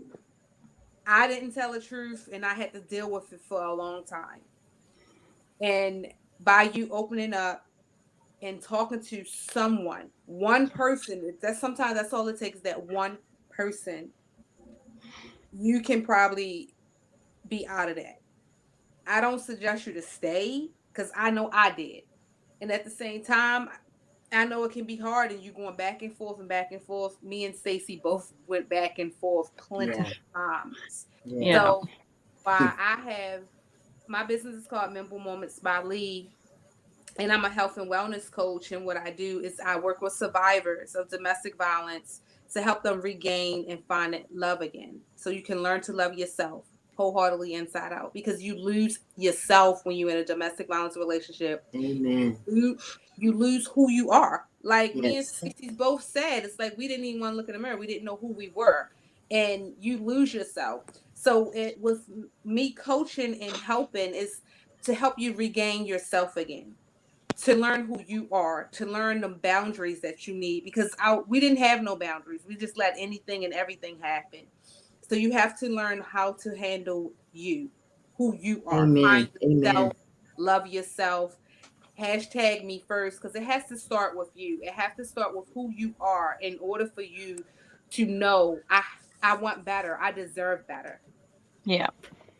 Very well said. I want you guys, that was great. That was excellent. Me first. I like it. Yeah. Now, Stacey, I have to tell you, I'm sitting here, and I gotta tell you again, this makeup ministry thing, that's your thing. Yeah. And let me tell you, because I don't hear anyone doing it. And when I saw your picture the other day, I knew it was speaking something to me. And now I know what it is. That's your ministry, because you're going to help people look in the mirror again. You're beautiful. You love makeup. Take something that you love and turn it into a message.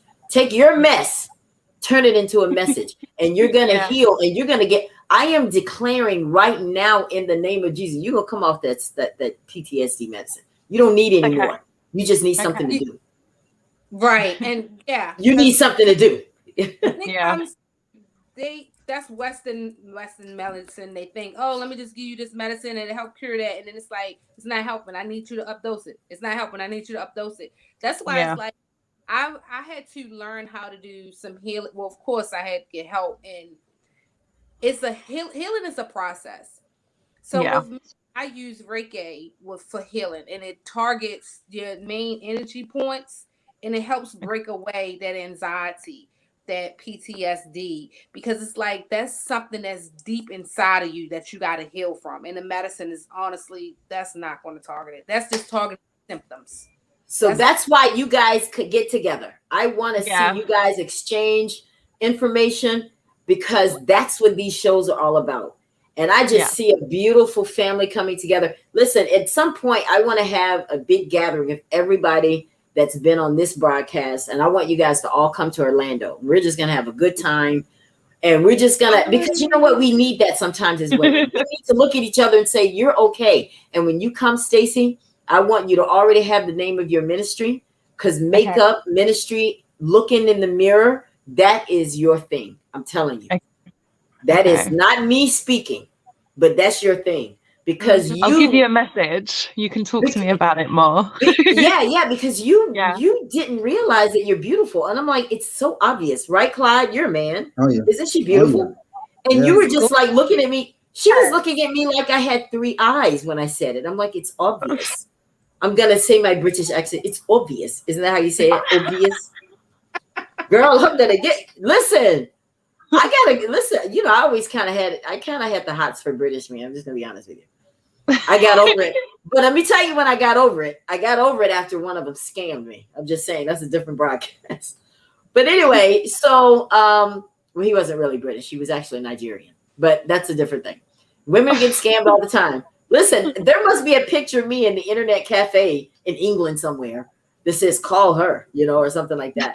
But anyway, so Clyde, I want you to end the show for us, because you're sitting here, you're an entrepreneur, you were a drug dealer. Now, good for you that you didn't smoke your product, but you were selling drugs out here on the streets and you got caught. You ended up in prison 10 years, 9 months, 3 weeks, 2 years. What is your message? Because right now, our young people are hyped up. You got police brutality. That's a whole nother area too. You have police brutality. You have profiling. Black men are being profiled. And that's not something that just started. That's been going on for many, many years. But you do have some men out here that are actually doing the crime, that are actually going to prison. Right. What message do you want to send right now on the Ella Johnson Show to these young people that need to just chill out? What would you like to say? Well, I would like to let them know that I'm going to use my platform to do everything possible to take all of the monetaries that I'm getting right as we speak and on a daily basis. I'm going to try to use that monetary to try to bring jobs, try to bring some type of atmosphere different than the atmosphere that they live in right now.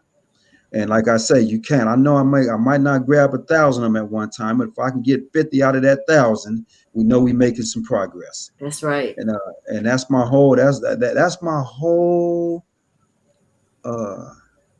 strive for right now, is to just grab me a handful, you know, because a lot of them got their mind made up. This is what they're gonna do, you know.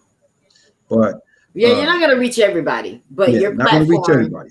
And you can start in Chicago, because I think that's where it's really bad over there, right? In Chicago. Yeah, they did. Yeah, they haven't. They war has reactivated. Wow. And people are angry, but there's no excuse for us to kill each other. We gotta stop that. Well, listen, guys, I hope that everyone has gotten something out of this broadcast, because the whole intention for the Ella Johnson Show is to bring shows to you that you can feed off and can share with other people, that can change your mind and change lives, because I wouldn't be on this broadcast had I not been through a lot of stuff. Because you know what? I want God to use me to reach as many people as well. And so by bringing this group of people and other groups of people together, that's what the intention is. It's not about trying to be famous. It's not about trying to be popular. It's about being purposeful. And that is what the Ella Johnson Show is all about. But listen, guys, we're going to get out of here because you survived it, Stacey. Look at you. It's 3 o'clock in the morning. Oh my gosh. But she doesn't look like it, does she? No. It's makeup. Listen, girl, I am so proud. Listen, I want to speak to my queens. I am so proud of both of you, because it takes a lot of courage to come on here and tell your story and put your business out there. Because there's people that probably watched this broadcast that didn't know you went through what you went through, Stacey, or you too, Alesah. But you guys did it, and you helped people. Because we're going to take this broadcast, everybody's going to share it, and we want you to get out. You know, my cousin, God bless her heart, because, you know, when you were talking about how he held you up, Stacey, that's exactly what happens to my cousin, except he held her up with a belt around her neck. And he held her up so long that he eventually dropped her. But at this point, her brain was swollen and she passed. 3 days before that, I had just seen her for Thanksgiving.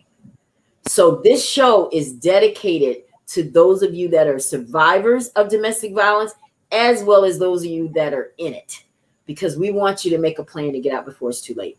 Well, anybody have anything else to say before we get out of here? Anything? Nothing? Tag me first. If you need to talk, I'm here for you. Me too. Get that makeup. Let's get going with that. Let's get going with that makeup, Stacey. Yeah. All right, guys.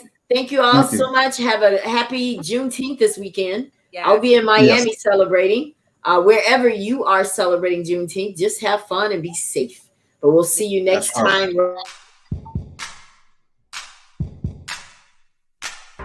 Thanks for tuning in to the Ella Johnson Show.